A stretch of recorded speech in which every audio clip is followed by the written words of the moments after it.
Hey, all right. Hello, ladies and gentlemen, boys and girls. Welcome to VUX World. Super excited for this one. I'm just going to whack a link in LinkedIn so that the group know what's going on, and we'll do this. If you're new here, this is VUX World. This is the show where we talk all about voice AI, conversational AI, and the future of AI-powered customer experience. DeepGram are the sponsor for this episode. I am delighted to present DeepGram, a speech recognition company, really pushing the boundaries as far as speech recognition is concerned. Immense accuracy, over 90% in some cases, which is a lot better than you'll find elsewhere. Exceptionally decent pricing around it as well. And companies all over the world are using DeepGram, not just in voice applications, they're using it for absolutely all kinds of stuff. Businesses are being built on top of its speech recognition models. It is absolutely amazing. I would definitely recommend you check them out if you are in the market for a speech recognition system. And what they'll also do, if you are in the market for a speech recognition system, is they will do some baselining and some comparisons between DeepGram and other vendors that you might be considering. And essentially, you can judge for yourself, see which one performs better. So, thank you, DeepGram, for sponsoring VUX World. If you are interested and you would like to check out more, head to deepgram.com/VUX World. That is deepgram.com/VUX World. Thank you, DeepGram, for sponsoring this episode of VUX World, which is all about designing conversations with things. Two people who I am an immense fan of, so much of a fan that I have 2 copies of their book, Conversations with Things. I had to check there because the title for this is called Designing Conversations with Things, but the book is called Conversations with Things. It is Rebecca Evanhoe and Diana Deibel. Rebecca and Diana, welcome to VUX World, and thank you for joining us. Hi, thanks for having us. It's a Good to see pleasure. you. I think the last time we were all together in person was just before the pandemic at a conference. It was. It was almost 2 years ago. Can you believe Mm-hmm. that? Hard to believe. We were talking about how time flies, and then at the same time, sometimes it like feels as though it's flown, but then you look back and it feels like it was a long time ago, and it feels as though it was kind of yesterday because it feels as though so much time has gone so quickly because we've all been bounded by 4 walls for for so long. But but actually, when I think Mm-hmm. about January when we last saw each other, it was at Project Voice, and it actually does seem like ages ago now, doesn't it? It feels like a long time ago. Yeah, Yep. that was I was telling Kane before we got started. That's the last time that Rebecca and I saw each other in person. So everything's happened in 4 That balls. that is crazy. That is absolutely so. Well. How maybe it's a good thing to get into at the outset, given that is how on earth did you get the idea, plan, find a publisher, write, and actually publish a book uh, without actually ever seeing each other? I suppose a lot less wine would have been drunk during the process. Perhaps I don't know, but Maybe more. Maybe more. Maybe more. but Um, how do you even like approach something like that? Working on something that's so intense in terms of timescales and effort, and also very detailed, like even debating which words to use in which sentence. Like it takes a lot of time to do. So how do you even think about doing that when when you can't see each other? Yeah, well, it all started, it was sort of Diana's idea to see if we could write a book because we had a lot of alignment on stuff that we were passionate about and stuff we felt like the industry was really not doing very well. And so we approached our 2 favorite publishers, basically. There were a couple of others, but one of them was Rosenfeld Media, who liked our proposal and asked us for many proposal revisions. And then a few months into the pandemic, they said, yes, will you write a book for us? And we said, sure. And I think if we had known how difficult it would be, we might not have made it. But yeah, Diana, I'll pass to you. Yeah, What's so difficult, Diana? it was so I think like the obvious thing, right? Like just the stress of this global pandemic and not knowing what was coming, the sort of now documented adrenaline stress reaction that all of us were having at any given moment in time, sort of being the norm, and trying to work through that in addition to like working our day jobs, and then sort of globally, but like particularly here in the US, working through a lot of racial unrest and just some cultural things that we've been needing to reckon with for quite some time. And having that added to the pot, I'm also, Rebecca lives in New York, which is like just tiny, tiny spaces and people on top of each other. So that's like an added stress. I'm in Chicago. I have a little bit more space, but I have a child. So I was also parenting at the same time as doing all this stuff. So it was like, those were the main, just like life challenges more so than book challenges. But I think we got lucky in a way because we were able to access people for research and for asking, running stuff by them, asking them questions, because everybody was just sort of like, yeah, I'll hop on a Zoom. What's the difference? What's another half hour of my life on a virtual call? That's interesting. You probably got kind of like there's no real escape then, is there? I'm wondering if I can just have a quick call just to pick your brains about something. I'm writing this book. Is there any chance you can give us 15 minutes, half an hour? Oh, I don't know actually. I don't know. I don't know if I'm available. What are you doing then? Because I know that you're sitting in the house. I know you're not going anywhere. Baking bread. Too busy with my sourdough starter. Yeah, I think, I think that was virtual collaboration was sort of like quickly becoming normalized. And so we did get to kind of ride that wave, and that was incredibly useful. I think when we originally said we would do it, we thought maybe we would be able to get together and kind of have like a weekend editing session or something. Obviously that didn't happen. But I think that we basically found ways to communicate based on the time we had and what we were trying to do. Like, it necessarily had to be kind of efficient, but also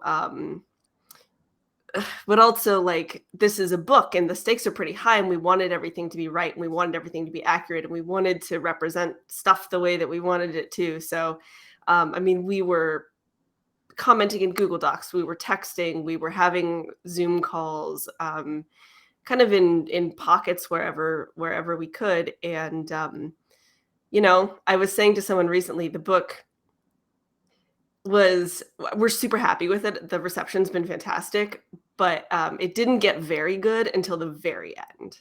Right. It's just hard to write a book. So we just kind of chipped away at it the way you do with any book. Interesting. And it has been received very well. Even when did it come out? What was May? Was it April? April. So I mean, it's been very, very, very, very well received. I mean, there's still posts now on LinkedIn from people who are kind of just getting hold of a copy and going and picking their way through it. And there's a guy who I want to find him. Where is he? Who is literally, he's got things marked up to death. Bill Kurland. His kind of like note taking and bookmarking skills are absolutely unbelievable. He's literally got every page marked up with notes, and it just shows how much is in there. We'll get into. I mean, we're not necessarily going to talk specifically about the book as such. It's interesting what's in the book, to be honest, because I mentioned in the video I made yesterday that it is genuinely kind of one of the most insightful books that on conversation design, because again, you mentioned it, Rebecca, at the beginning about how people who are established conversation designers who've been doing this for a long time are using this. And I don't mind admitting it, the personality framework is, since reading that, is what I use. That's literally all I obviously credited, but that's what I use now, because I think it's absolutely spot on. And so it's kind of got this thing where someone picks it up from the first time, never designed a conversation in their life, can learn a hell of a lot from it. But at the same time, people who've been doing it for quite a while can pick it up, check themselves before they wreck themselves, and also learn a bunch of new stuff at the same time, which I think is very unique. Yeah, I think one of my favorite things is, I mean, it's such an honor to get such good feedback. It really is. Diana and I text each other all the time, like, we can't believe how people are saying such nice things about the book. But what I love is hearing from people who have been conversation designers for a long time, and they feel like the book is kind of their backup. where they're like, I've been saying this for a while, and now I can point to this book and say like, hey, this kind of validated that, like, having the book be somebody's like backup, like we have your back in the workplace. I think that makes me really proud. That's Yeah, for fantastic. sure. That is fantastic. Well, what I did say yesterday, I don't know if you saw this. I said that as soon as the book came out, I went and bought a copy, as you do. I was so keen, even though I did, thankfully and appreciatively, have an advance copy, but I wanted the actual thing, so I went and bought one. And unexpectedly, Rosenfeld got in touch and said that Diana and Rebecca want to send you one. So I thought, well, okay, that would be nice. That's very nice of them. So I have two. And so what I thought I would do, as to make this a little bit more interesting, not that it's not interesting already, it's shaping up so well so far, but to add a bit of spice to the episode, I thought that what I would do is a little sweepstake and give somebody a chance to win one of my copies. So I put a post Very on LinkedIn cool. yesterday and said, if you haven't subscribed to the podcast, please do. And if you are already subscribed, comment below and say that you are. And the people who subscribed from the moment of that post to right now will be entered into a sweepstake. I'm going to pick a name out. I've got a system here that's going to pick the name out, so it will be random. It's not me looking for favorites. And whichever name comes out, I'll send a copy of this book. So I'm going to do that in a minute. Before I do that, while I line up the system that's going to do that, we've got some people chipping in. We've got Rodrigo saying hi. Farlene, we've got saying, oh yeah, commenting on the fact that we haven't seen each other since a pandemic ago, which is good. Orestes says, hello, everyone. Richard has got a question. Richard Wozeka has got a question. We're going to come to that in a moment. Shout out to Bill Curland, who is appreciative of the shout out to Bill Curland. And so we're going to do this. We are going to do this. We're going to get into this randomized draw. I'm not going to share my screen because I think it's a bit unhelpful for me to share absolutely everybody's name who's signed up, because I don't know if they want their names to be shared. But there's 25 people in total, and so the odds are looking pretty good to win a copy of this. 25 to 1 chance. I don't know if you're betting people, Rebecca, Diana. Are you betting people? No, not successfully. No? Yeah, not in any kind of productive way. No. That's kind of the point, I think, of gambling, isn't it? Is that the house always wins. So let's have a go. We'll do a little countdown, and I'm going to press this button. And really, I should have some sound effects lined up and stuff like that. But you know, let's just go with the flow. So in 3, 2, 1. Oh, it's doing it. It's going through them all. I can see some. Joe Yelland. Joe Yelland. Air horn sound. Congratulations. Well done, Joe. Congratulations on winning a free copy of Conversations with Things. I will drop you an email and it will be in the post this week. So well done. So you mentioned there, in fact, let's go to Richard's question first, and then I'll get into some of the things that you identified were missing in other areas, which was one of the reasons for getting in there, because I think that discussing the gaps in our collective understanding of how to design conversations, I think, is a good topic to get into. But first, Richard Wozeka is asking, I love the book, but when you consider the title, did you consider whether we are truly having conversations with things? In old school days, when we wrote each other letters on paper, we didn't say we were having conversations with, I'm going to hide that because I can't read the rest of it, having conversations with paper. That was just the medium. Should we be thinking of these machines in the same way? So are we truly having conversations with things or not? What was the reasoning behind the title? That's oh, go ahead, Diana. No, go ahead, Rebecca. I think that's Richard, thank you for this question. I think it's really interesting, and it's kind of a good call out. So I think part of what we discuss in our books in the personality chapter is like thinking about how much of a talking system versus like more of a mind, like how we call it like level of personification. Like, is this an ATM that you talk to, or is it an assistant that you're supposed to be sort of friends with and have a long-term relationship with? And different devices kind of position themselves differently. So, you know, the title, I think, plays with the idea and kind of calls out that we are talking to, even if it is like a person presenting thing like a Siri or an Alexa, we are talking to a thing and not a person. And I think we also chose the title because it sort of gestures towards like the meta conversation that the book is having with the field. Like it sort of tries to comment on where the field is, and we bring in a lot of other voices from people and perspectives, and we quote people and involved a lot of people in the production of the book. So I think of it as sort of like a double meaning almost, of like, in some cases we are talking with a thing, like a talking refrigerator or an Alexa device. But there's also this kind of larger conversation happening that the book is addressing. Yeah, it was kind of meant to be like this broad encapsulation of like, there are multiple devices and, like, to the point that Rebecca just made, like, you know, entities that we are conversing with. And this conversation design, the information that's contained in here is meant to apply no matter what is housing the system that you're having the conversation with. And I suppose if you were to take Richard's kind of analogy of, if you write a letter to somebody else, you're not writing to paper, you're writing to the person on the other end. Yeah. Actually, most of the time, it doesn't matter if you're using a voice assistant on your phone or a voice interface in an app, or you're calling a call center. If you go past the device, which is the thing, and you go to what it is that you're actually talking to, it's usually 9 times out of 10, it's a business, isn't it? Which is also a thing. Or it's a service, which is a thing. And so I suppose, or in the US, it's a person. Unfortunately. Yeah. Yeah, I mean, it's like, I really love Richard's question, because it is sort of like, well, where's the thing? Like, is the thing the device, or is the thing the kind of like AI mind, which is still a thing? It's not a person. So yeah, I do like that there are multiple ways to interpret the title, and I really like Richard's question. And you mentioned there that sometimes you are having conversations with what you would call a thing, like an ATM. Other times you're having conversations with a thing which is a little bit more like an entity in its own right, like Alexa. It's got a name. People often call it she, whether that's a slip of the tongue or whether it's because they believe that this thing is female. Who knows? But it kind of gets to the question that you alluded to around personality and the level of which certain things need personalities or not. And I said how much of a fan I am about that personality kind of the personality section.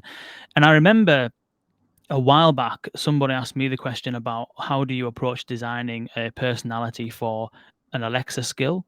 And my response was, it kind of depends what it's supposed to be doing, because if you're supposed to be a definitive defined like brand that's got personality like Virgin or something, then maybe you will. But if you're just trying to get a job done, you just want to order an Uber, then maybe piggybacking on Alexa's personality and like masking yourself underneath the Alexa persona might be a way to go. I'm curious about what your thoughts are on the whole topic of personality. Does every single bot need a personality, or can you get away with not defining it in some cases? I suspect I kind of probably might know the answer, but I'm interested in your grounding and reasons for personality design.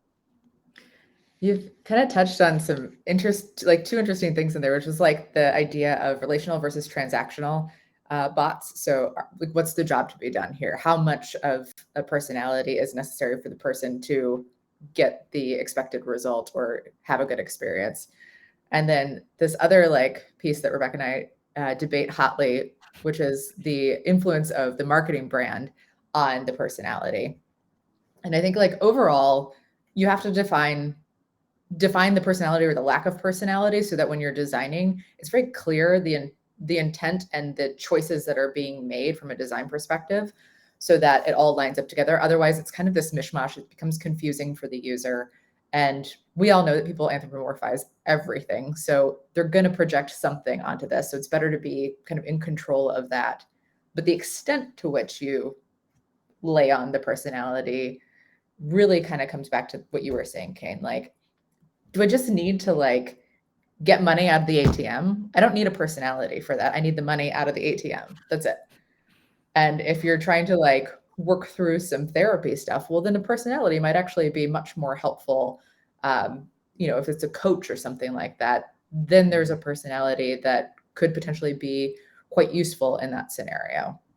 So it's really thinking about like, what is the use case here?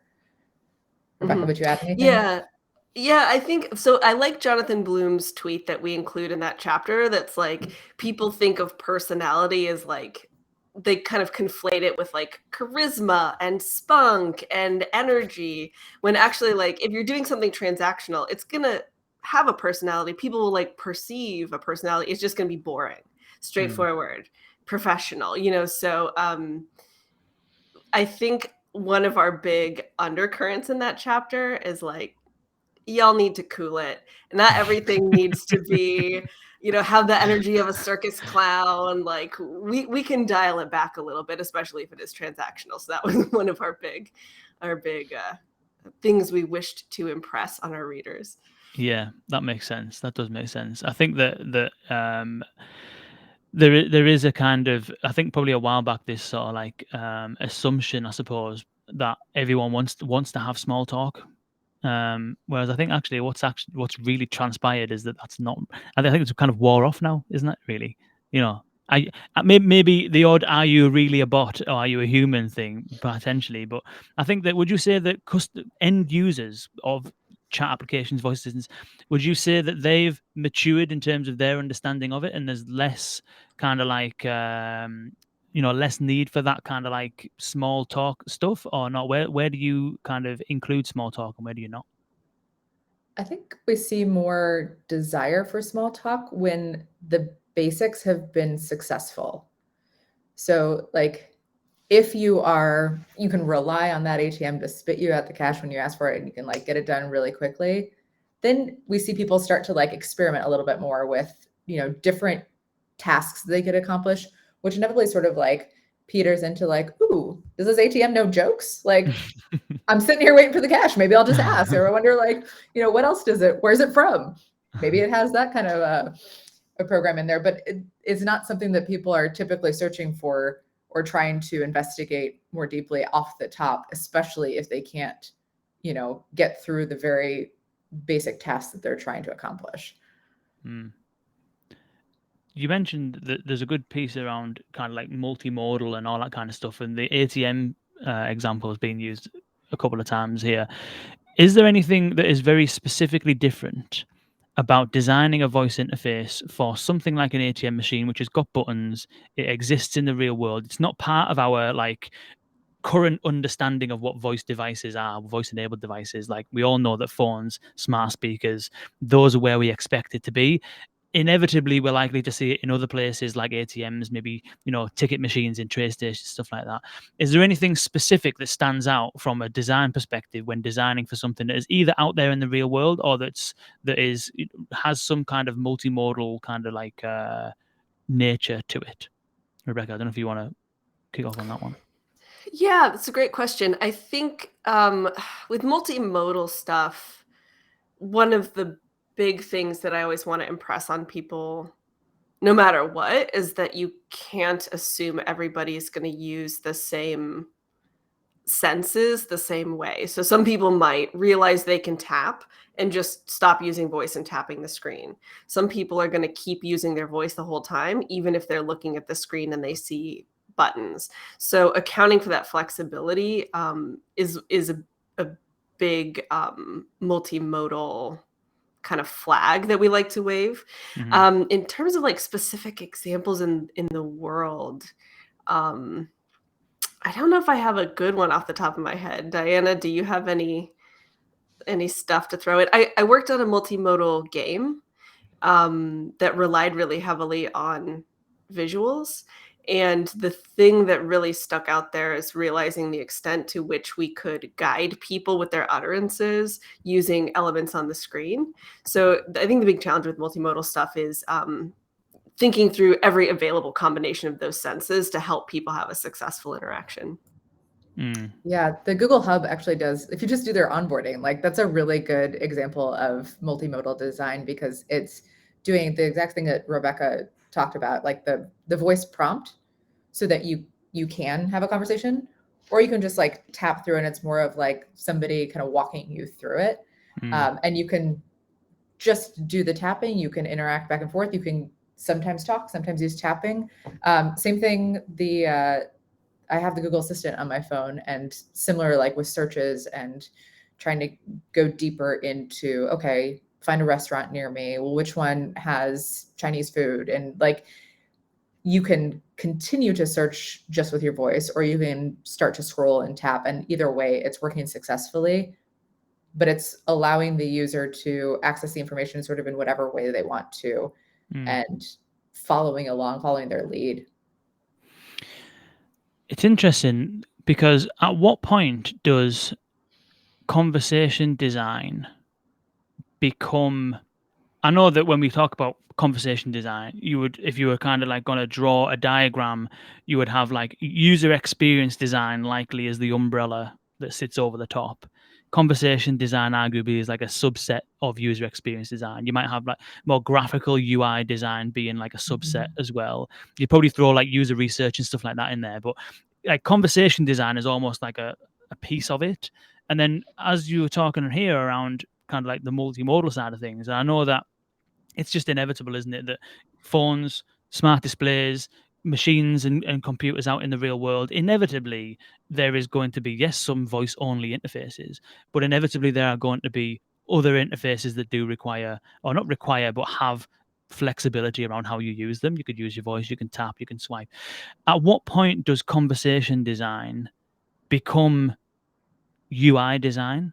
And at what point does UI design become, because at the same time as tapping an option, technically you are still having a conversation because you're communicating a desired action or whatever. So I'm curious to get your perspectives on where you think the line is between conversation design and UI design, or conversation design and user experience design.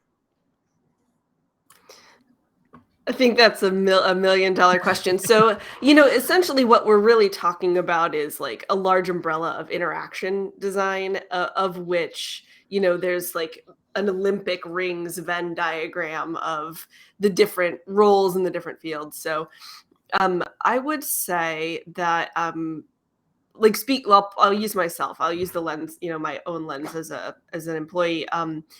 I would potentially position myself as sort of like the lead on a project that had a really strong conversational element, even if it had a screen.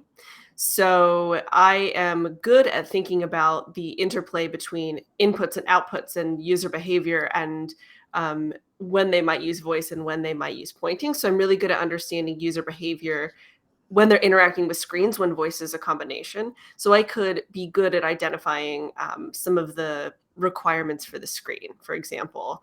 And I would know how to test a multimodal interaction. But the screen design itself, you absolutely would never hire me to just design a screen for you. So I would definitely require the collaboration of a UI person or a UX person with a lot of design, visual design background.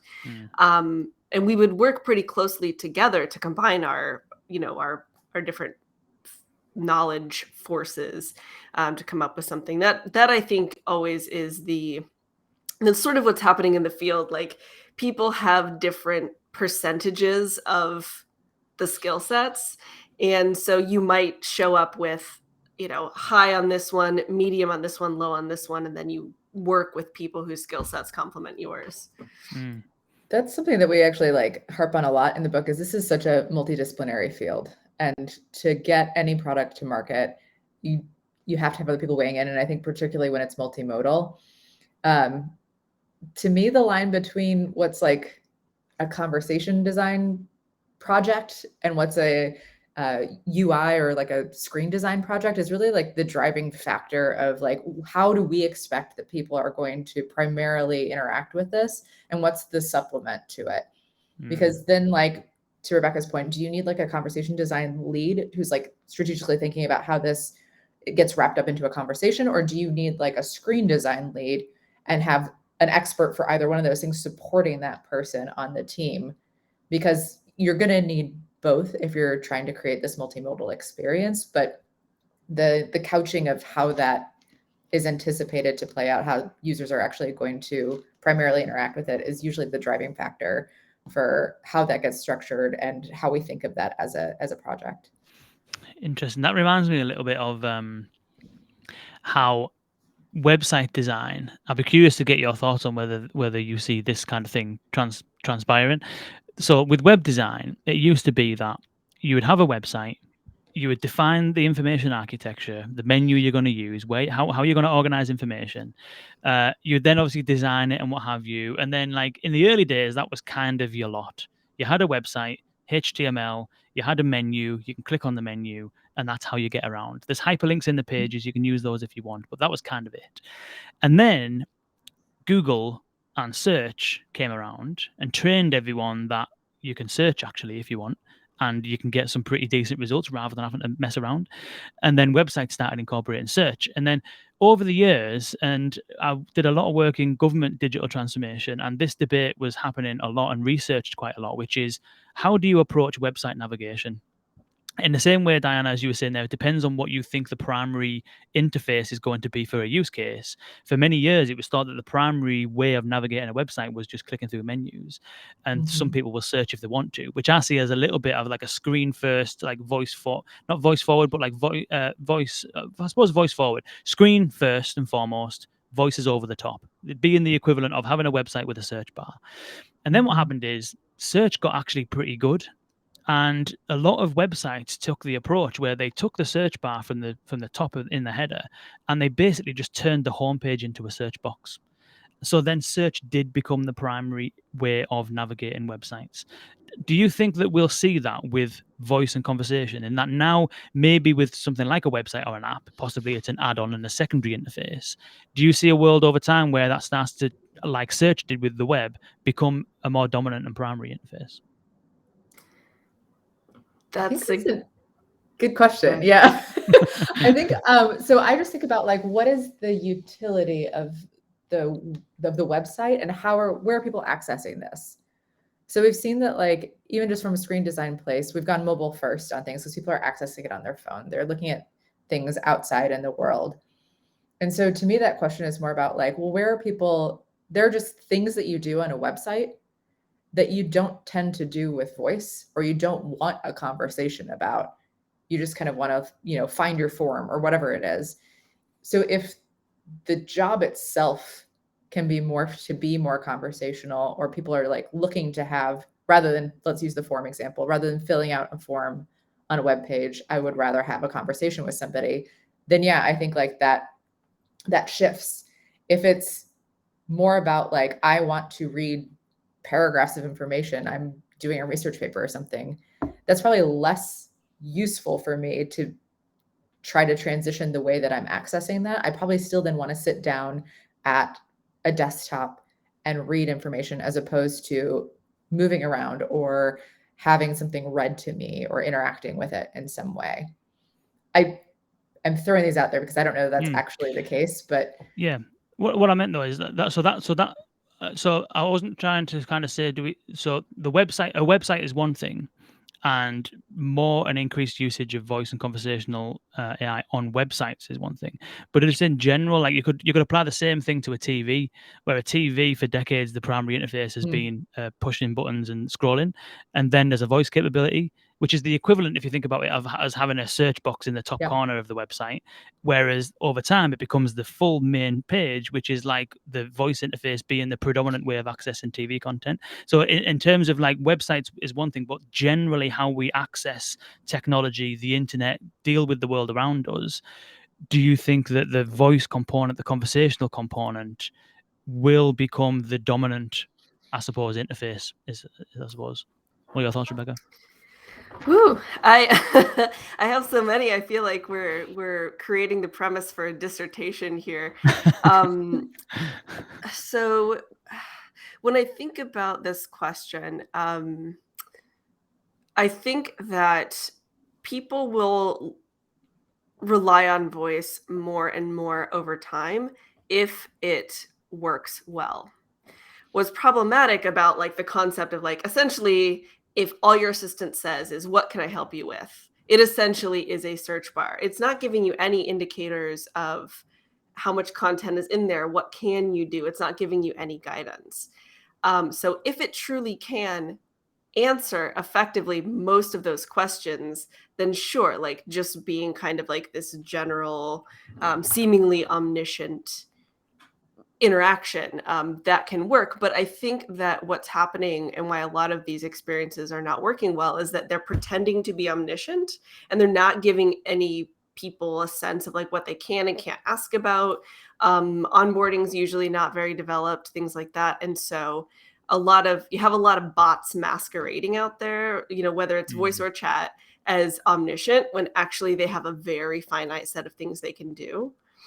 And I think where we are today, we still need to be giving some of that guidance, working towards the day,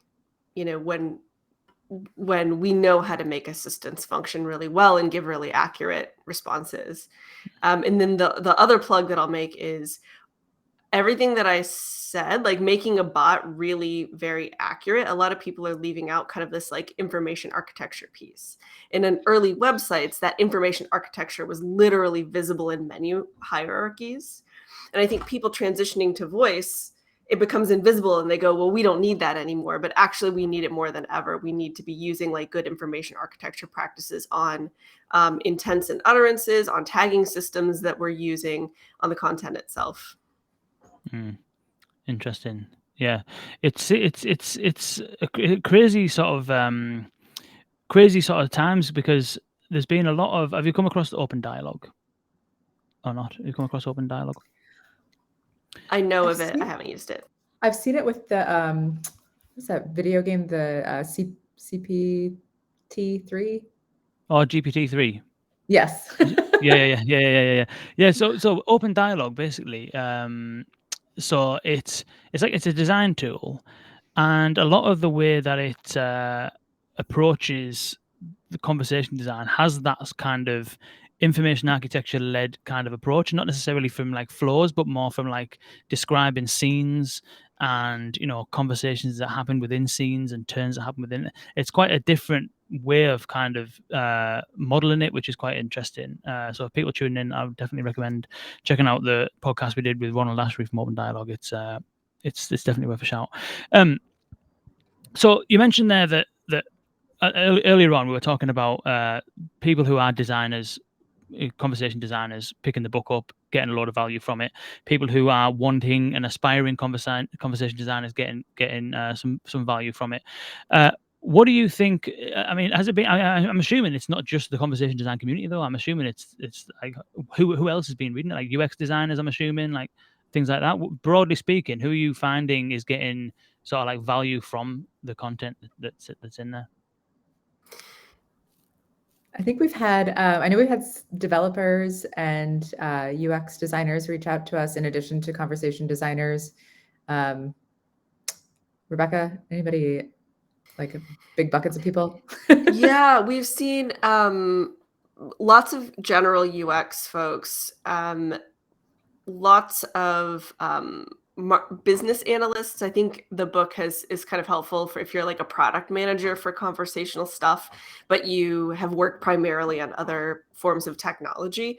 I've got some good feedback from people on how it's useful, just showing the conversation designer mindset so that you can collaborate with conversational people. And we do kind of break down the basics of the tech as well. So yeah, we sort of are pleasantly surprised how many people are picking it up and getting value of it. And it's sort of like one of the points of the book is, in this amazing world where the book is really helping people, it would be helping teams collaborate better. And we put these little boxes in several of the chapters called conversation starters. And it's basically like discussion points with your team. So like, what questions should conversation designers ask developers? Or what are some things a team can discuss with regards to onboarding? Because that requires both tech and design working together. So really, we think anybody who's working on a conversational product could benefit from knowing a little bit more about it. What's your approach to the kind of because conversation design, as I said, it's a fairly young practice. Standards and good practice is still kind of being established through the research and the work that people like yourself are doing, and through people working on projects, live projects and stuff like that. But I was talking to, I think it was Braden Ream from VoiceFlow, who said that conversation design is the act of documenting how something is intended to work so that you can communicate that more effectively. I'm curious as to how much, like, where is the role of conversation design? Is it that documenting, communicating? Does it stretch beyond that? When you think of a conversation designer, how would you define the job of a conversation designer, given that it is such a new kind of job role? Yeah. Yeah. Diana, do you want me to go?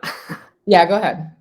Okay, so I teach a graduate class on conversation design, and the goal is to like give a group of students the skills to be conversation designers. So very concretely, the conversation designer's umbrella is like everything that impacts, like we need to be able to give feedback and input on all the things that impact the user's experience.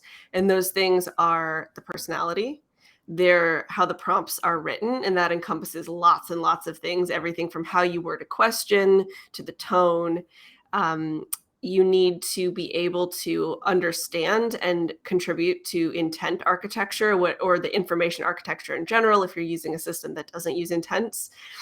You need a document. I definitely agree with that piece. We have to like communicate with the team what's supposed to be being built. So that's sort of like, those are the skills. And then onto that, we sort of layer user research. We need to be able to use research, even if we're not the people producing it. And then when we're doing all the stuff with the intents and the documentation, we're actually like forming hypotheses that we then need to test through usability testing. Then we also do stuff with tuning and kind of improving that. So that to me is the whole package. Diana probably has stuff to add.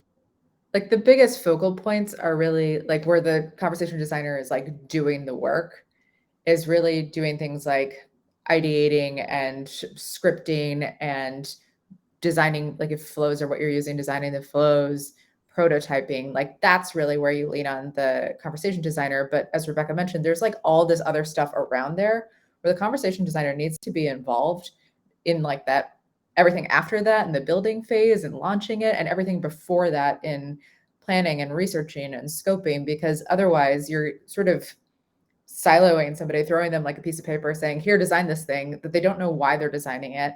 They don't have any chance to impact, like with their expertise, knowing what works in a conversation, what doesn't. Even basic things like what's a good use case for a conversation. You're missing out on getting their expertise if you're cutting them out of that part of the process. So while the like core function of a conversation designer might be sort of in the middle part, having them present at the other parts means that you get more value out of having them on your team. Interesting.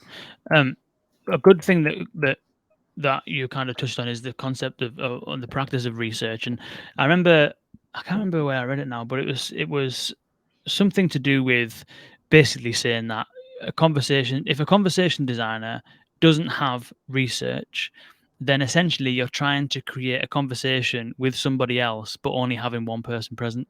And you can't a conversation doesn't exist with one person. So there's a bunch of assumptions that will be made and all this kind of stuff that it's virtually impossible to do.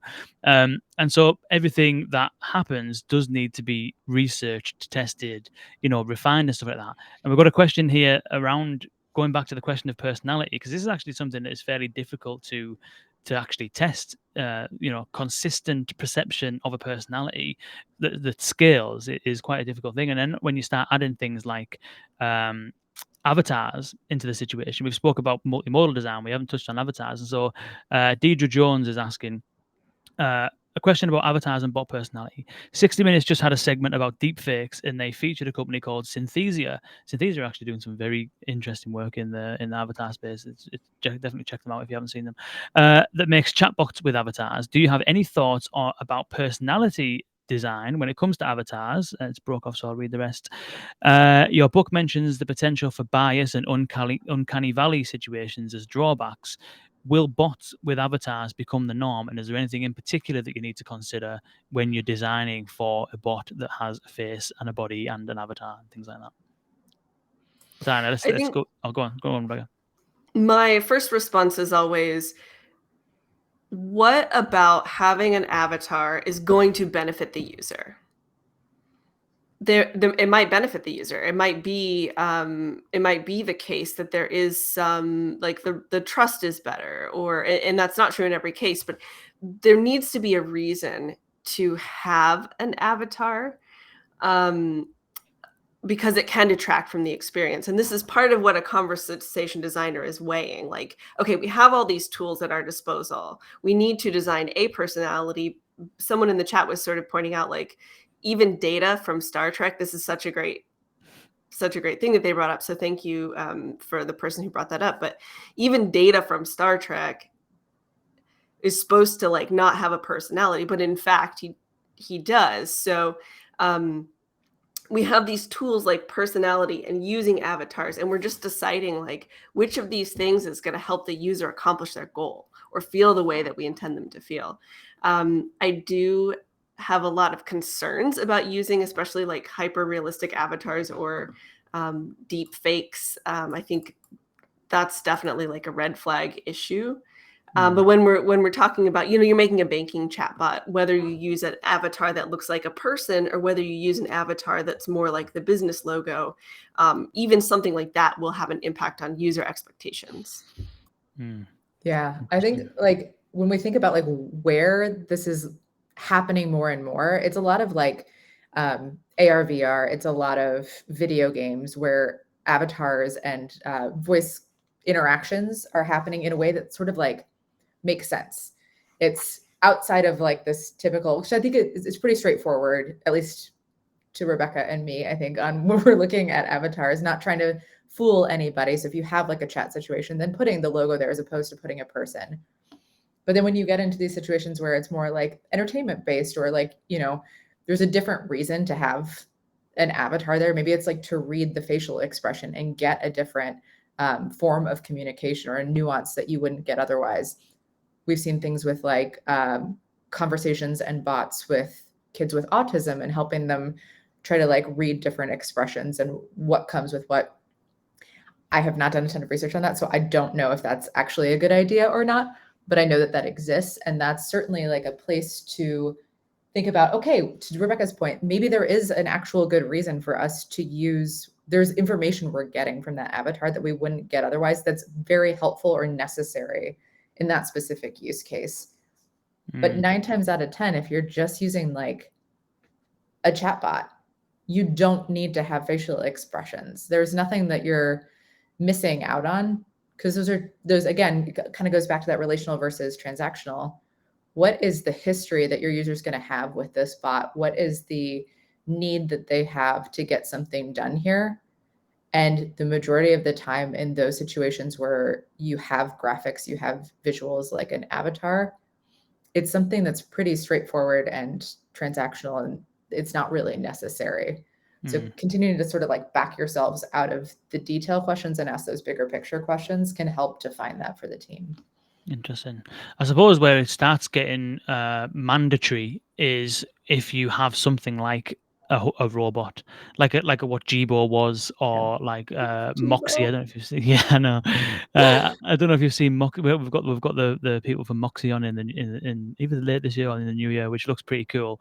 And obviously Amazon have just kind of launched Astro, and so we're moving into a space where the devices are no longer little hockey puck discs that sit on your desk, but they're becoming animated characters that part of the intention is to potentially build a relationship with people. Part of the intention might be to entertain them and be a bit silly and goofy and pull faces and all that kind of stuff. But at the same time, especially with Astro, given that it's running on Alexa, you can still get things done.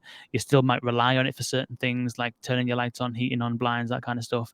And so I suppose that it's, yeah, we're kind of moving into that space, aren't we, where we're having more kind of like house robots that have facial features, avatar-ish kind of things. I wonder what your thoughts are on that potential future and how that might change or not the design approach.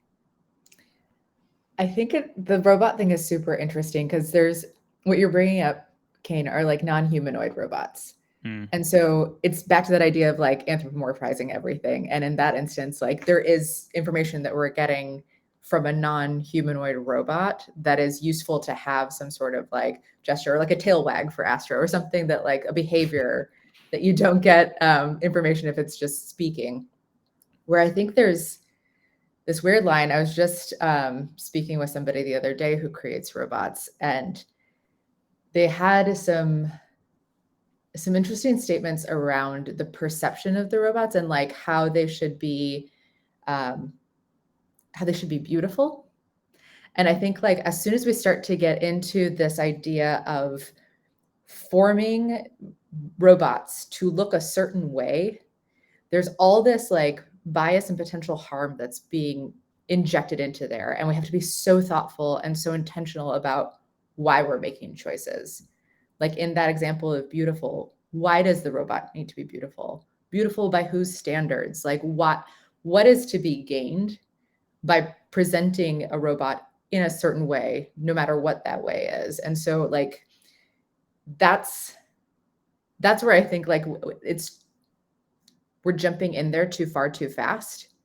Whereas like testing things out with these non-humanoid robots feels like a safer place to see like what information is actually necessary to successfully communicate with somebody before layering on all this societal cultural stuff that we have a ton of problems with right now.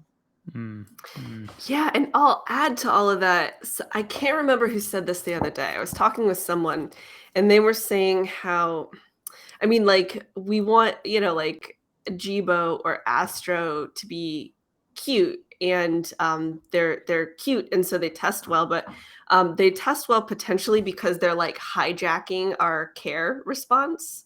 So we see something that's cute, we want to care for it. So there is this question of like, is it okay that it wags its little tail and like that therefore I like it better as a product, or is that in some way sort of like manipulating people?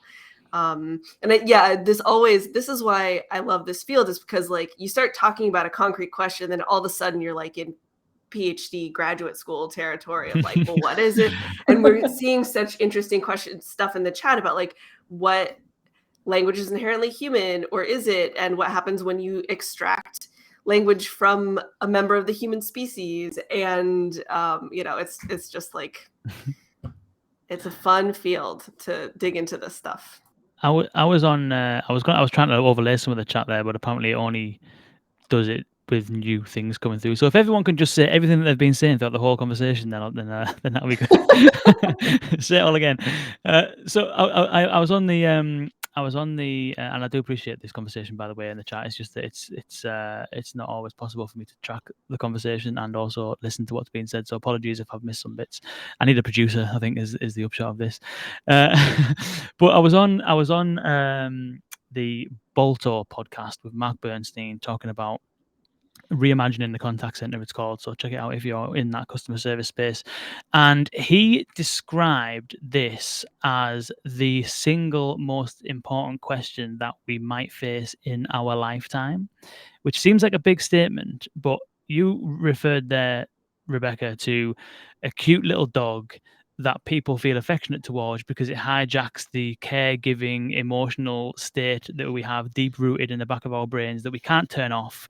It just is there. And therefore, how ethical is that to create a product that has the potential to build relationships and sell products or whatever it might be off the back of hijacking part of our kind of like deep rooted, hardwired emotional brain? But then you could take that a little bit further, and I was talking about I don't want to give too much away because you should go and listen to the podcast, but but essentially I was talking about how there was a video I seen on YouTube from Tony Robbins, and he was talking about how one of his really early sales jobs was going around and selling tapes, music tapes. So he used to go around knocking on doors, and he had a suitcase full of tapes with different types of music on, different types of artists. And essentially, he would try and get invited into someone's house. He would start a conversation about music. Do you like music? Yes. What kind of music do you like? Well, I like rock and roll. I like jazz, whatever.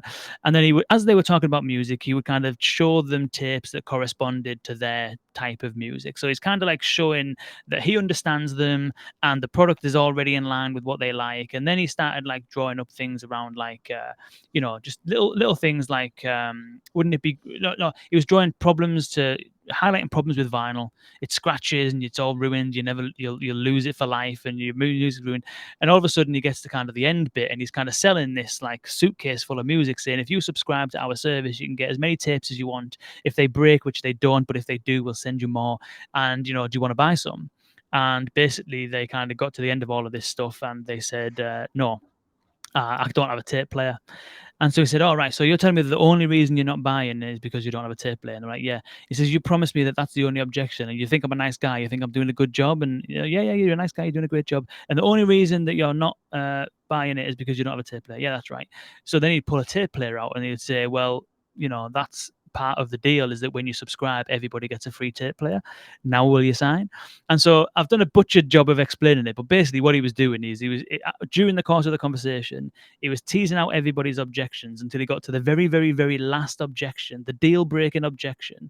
He had someone promise that if they could overcome that objection, then they would buy the service, and then he overcomes that last objection. And in the end, he said that that's not how I'd recommend doing it today. But it got me thinking that there's a formula, isn't there? There's a psychological formula that can lead people down paths, have people change attitudes, behaviors, make decisions. And especially in a voice environment when it's real time, your emotional brain is thinking, it's not your rational brain. Load of people make irrational purchases and emotional purchases because in the moment it's what happens. And so getting round to the question, which Mark Bernstein said is the biggest question of our lifetime, is where do we kind of, or when do we kind of step in and put together, either if it's regulation, if it's standards, whatever it might be, that potentially prevents something like this from happening with an AI. Because if you imagine, and there's a really good book on the personality bit around authority and power, you imagine a world where an AI for a bank has the power to turn down a loan, or an AI at the government has the power to turn down a passport, or an AI at a retailer has the power to sell based on short-circuiting our hardwired psychology. At what point does it become unethical? And so maybe that's a nice way of getting into the topic of ethics, and because it's not just, oh, should this assistant be a man or a woman, and what implications does that have?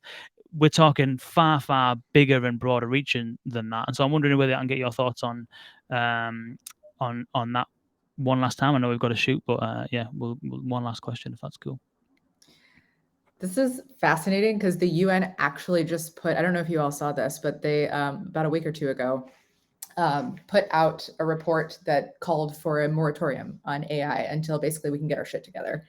And it's, they were noting like all the harm that's been caused. And it was like this exact thing of how much manipulation is already happening and how much can we already foresee that's going to happen. And it's terrifying. And it's also, I think, like such a huge responsibility for us to put that in the ground of like, when you are changing someone's behavior, this is the same thing that's happened with like sort of sticky design with apps. And,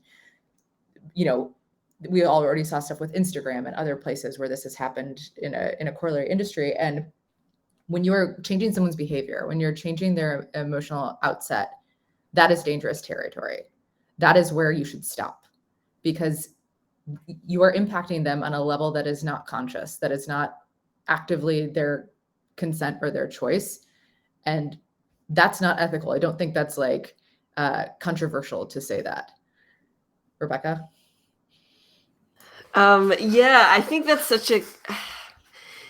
that was a great answer, Diana.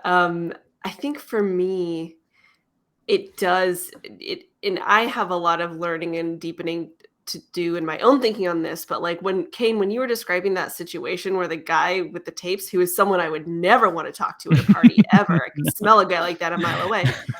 He's essentially that he's like positioning it as like, well, I did this thing to this person. I view that whole situation as like an abuse of power. And also terrifying. But like, I do think that a lot of this does tie back to power, and we mention it, in a few places in our book, but I think that that's an area that a lot of AI and data activists are doing a lot of work on exploring those relationships. So to me, that's where I want to start looking when these kinds of questions come up.